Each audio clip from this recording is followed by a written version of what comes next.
Hi everyone, welcome to Module 6. This week we will be looking at the upper extremity and pectoral girdle anatomy. So this week is our big week of getting into anatomy based off of our lab assignment from last week.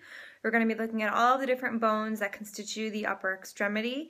And for your written assignment this week, 1 to 2 page paper, talking about positioning challenges that you could encounter of x-raying a patient's upper extremity. So for example, you're going to pick one, either injury, illness, or disease, and discuss how it happened to the patient. That's going to be your first paragraph. Your second paragraph is what projections you're going to take of the patient. It should be a series of images. So say a patient had an injury of falling on their humerus, you would want to take projections AP and lateral of the humerus. If they fell on their arm, their elbow, we would do a 3-picture series, AP, lateral, and trauma lateral. If you're wondering how do I know these series, they are written in the last couple slides of your PowerPoints. They are also what you will be doing your lab assignment over. So if you're ever wondering what projections to do, take a look there, or else always ask me. I would be happy to tell you what projections would be best for that body part. Since you're not as familiar as I am, I'd be happy to help you with that.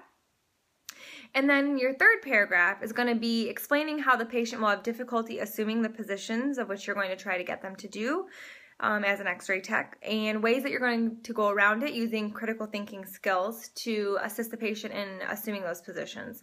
Whether that is using x-ray tape, sponges, alternative positions perhaps, family member holding, another technologist holding, things of that nature will be your third paragraph. So you should have about 3 paragraphs. First one's the story of how it happened. Keep it short and concise, a short paragraph there. Second paragraph is what projections you're going to do and why. And your third paragraph will be how you're going to assist the patient into those positions, whether that's with you, doing alternative positions, family member helping, etc. Now, for your Module 6 lab assignment, your lab assignments get very big going forward from this module on because, if you've noticed, we don't have any discussion posts this week. So that's exciting. I hope that you're excited about that. I know that I am. But now going forward, we're going to be doing larger lab assignments. So as you can see when you download the document of which I provided for you at the top of the lab assignment tab, you have flashcards to do as well as workbook pages. So for your workbook pages, you have a couple options. Most students look at the workbook pages and submit back to me a Word document of which they've typed up or they've numbered out figure 16-1 and then numbers 1 through 20 and give me the answers that way and go through the workbook pages that way. Other students have put in text boxes on the workbook pages and submitted them back to me. Whatever way works for you is fine. I just want everything on one document, meaning your flashcards and your workbook pages all on one document. Now for the flashcards, those are given to you, the projections of which I want you to discuss on the lab assignment. So if you look at it closely, it goes through and it'll say hand, PA, oblique, lateral, wrist, PA, oblique, lateral, and then some additional views, and etc. all throughout all of the upper extremity areas that we would need to be imaging. So for the body part that you're imaging, I want you to tell me whether or not you need a grid for it, what your SID is, the body position, all required part positions that I give you on the lab assignment document, where your central ray is to be directed for each position, and the structures seen on each part position should be different for most positions. Now, I definitely expect that you're going to be getting your information from your textbook and or your handbook, so there's no need to be citing anything on these flashcards.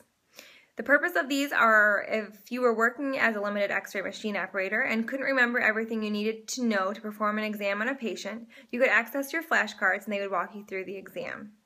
For our class, it is to get you more familiar with all of the items needed to perform a radiographic exam and for you to understand how to do that and why you are performing the exams, what structures can be visualized for potential diagnosis of the patient.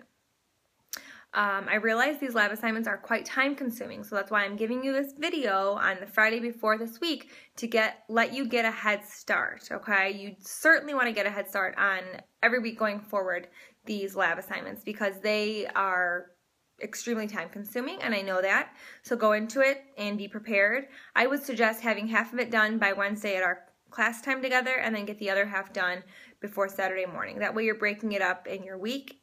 And as always, we have a quiz this week that's due Sunday by midnight. I look forward to seeing you all Wednesday. Let me know if you have any questions. Office hours Monday nights, 7 to 8 p.m. I hope to see you then. Thank you.